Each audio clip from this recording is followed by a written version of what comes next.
I think a frequent caricature of absolute free speech is that rubbish and unintelligent ideas are given the same credence as insightful and intelligent ideas. So absolute free speech, therefore, invites moral relativism in the marketplace of ideas. And arguably, and this is what's been put forward now, in its place, it's argued that there should be absolutism over what is deemed correct ideas and the sidelining of what is termed problematic ideas. And I think this has recently been put into practice by Ofcom, who now argue that speakers who are critical of trans ideology should not be given a platform alongside advocates of transgender ideas on BBC TV discussions. I think this approach of rejecting a marketplace of ideas is seen as striking a blow against the decadence of postmodern relativism in favour of clearly outlined absolutes of high-minded opinion. But I think, in truth, though, the cancelling out of an opposing view here is the suspension of judgment. I think it first denies the judgments made by either side of a trans debate, right? It denies one person making a judgment on another set of ideas. And I think, secondly, denies audiences the capacity to decide which judgment is actually more convincing. Remember that toleration and free speech absolutism is actually not a gateway towards an anything goes acceptance of rubbish ideas. People should have unrestricted free expression of ideas and also particular lifestyles. But I think equally, we should be free to make moral judgments on whether such ideas and lifestyles are good or bad, progressive or reactionary. We should tolerate those expressions we hate, but also be robust enough to challenge and condemn ideas that we oppose. And I think it is only through this ongoing dialogue that society develops a collective conscience and furthermore enhances social solidarity.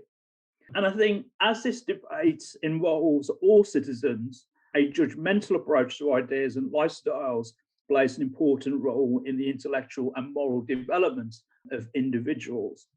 It also, I think, forces proponents of particular ideas and lifestyles to hold themselves to account, to see their worldview prosper or fall in the marketplace of ideas.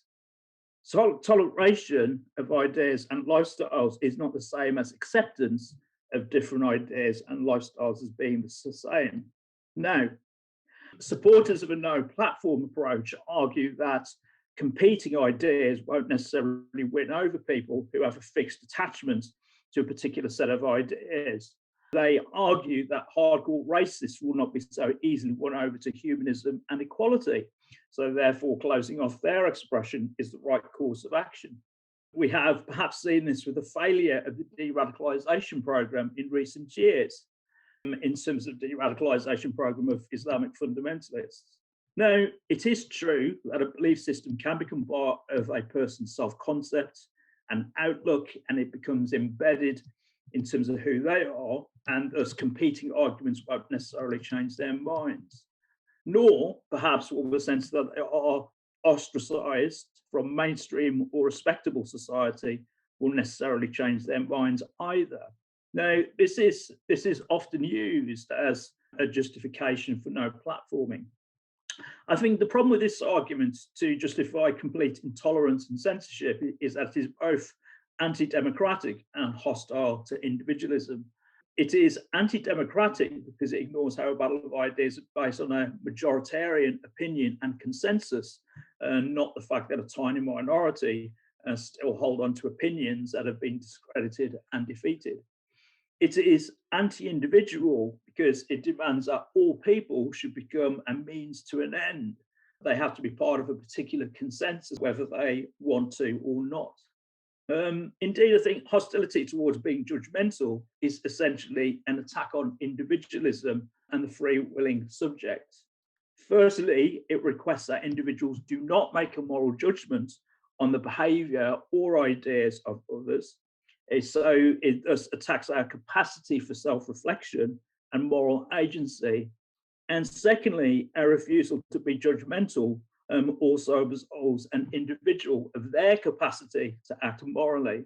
Increasingly, medical reasons are often given for badly behaved teenagers or murderers is increasingly sought as an explanation for their behaviour, not the judgment that they behaved in a morally wrong way. So I think the freedom to be judgmental is about the freedom of individualism, because hostility towards being judgmental, it might appear benign and an expression of good manners, but in fact, it is an attack on our individualism because it demands we suspend our capacity for moral judgment on ideas and behaviour. Thank you.